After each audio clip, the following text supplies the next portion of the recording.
Shabbat Shalom. This week's Parsha is Hayyei Sarah, which literally means the life of Sarah.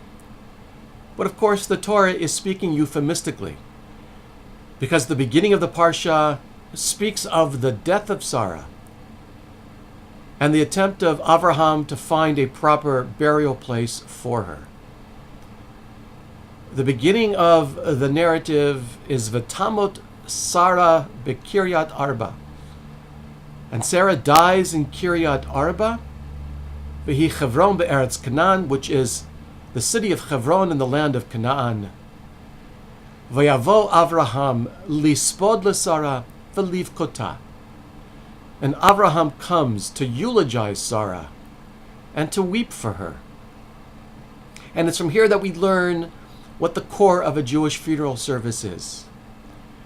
At its heart is the eulogy, words of honor and praise and memory. And the goal of the eulogy, a truly successful eulogy, is one which enables and helps people to cry. But there is a curious phenomenon in the Torah on the word v'liv kota. Liv kota is spelled lamed bet kaf taf hey. But in the scroll of the Torah, the kaf, the middle letter, is written smaller than the rest of the letters. There are a number of places where we have these kinds of irregularities in the Torah, and of course, we don't really know why they're there. It is so ancient that we don't know, but it is so ancient that it gives people the opportunity to define why that kaf is written small. I want to give you 4 possible ideas. One is, the reason the kaf is written small is because it didn't belong there. And if you take out the kaf, then what you're left with, lispod leSarah, to eulogize Sarah, to Sarah, v'lebita, and to her daughter, which melds perfectly with the idea of Rabbi Meir, which is recorded in the Talmud, that Avraham was blessed with everything, had a daughter with Sarah. That's one idea. A second idea is that Avraham's grief over the death of Sarah was diminished. That's why the kaf is smaller. So a number of ideas based on this. One is that Avraham's grief was lessened because, in fact, their relationship had become enormously strained to the point of breaking. Sarah dies right after the Akedah, the binding of Isaac, which is at the end of last week's Parsha. But she dies in Chevron. At the beginning of the story of the Akedah, they are all living together in Beersheba.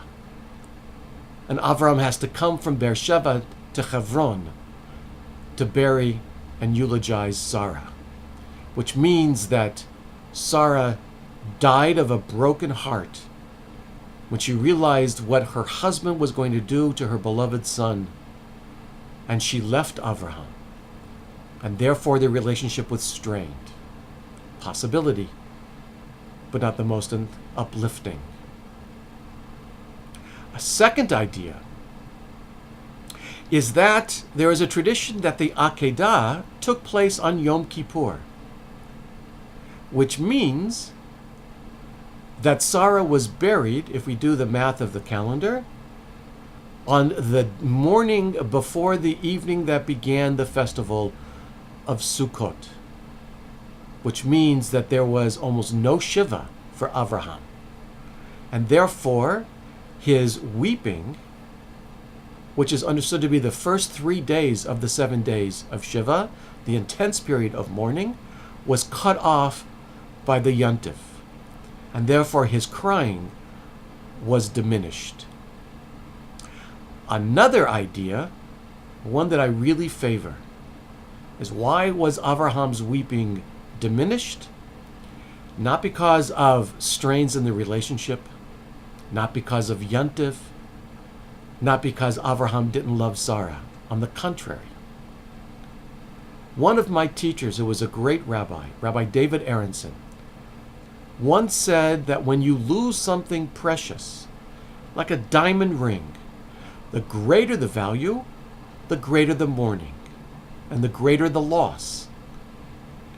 But when you lose a human being, someone whom you loved, the greater the value of the life of that person, the less is the grieving.